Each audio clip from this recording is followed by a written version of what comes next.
დაკავებულს ბრალის დამტკიცების შემთხვევაში 10 წლამდე თავისუფლების აღკვეთა ემუქრება.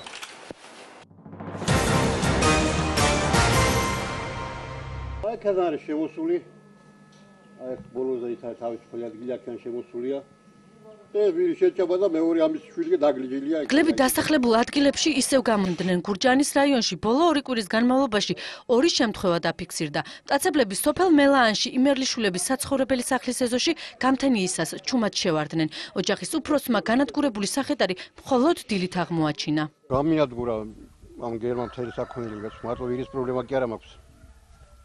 შარშან ძროხა შემიჭამა მეზობლის, ოჩერეთში ვიყავი, იქ შემიჭამა.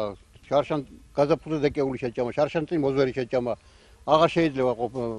მელაანში მტაცებლის შემოსევა უკვე 6 წელია გრძელდება. დაგლეჯილი და შეჭმულია 100-მდე პირუტყვი.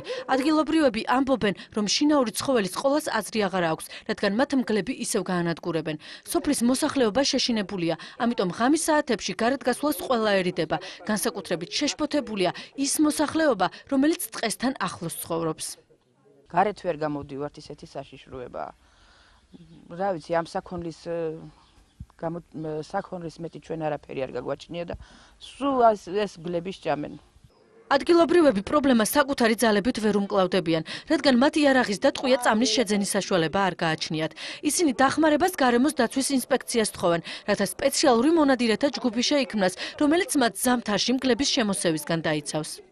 პატარა ჯგუფი უნდა იყოს, აი მონადირეთა, რომელიც და ვიმეებენ ამ მდგომარეობა და მააწესრიებს. ზოგი ნადირია, შეეშინდება და წავა. მელაანში ასეთი ფაქტი არ იყო დაფიქსირებული და შესაბამისად ჩვენც ჯერჯერობით რეაგირება ამაზე არ გქონია.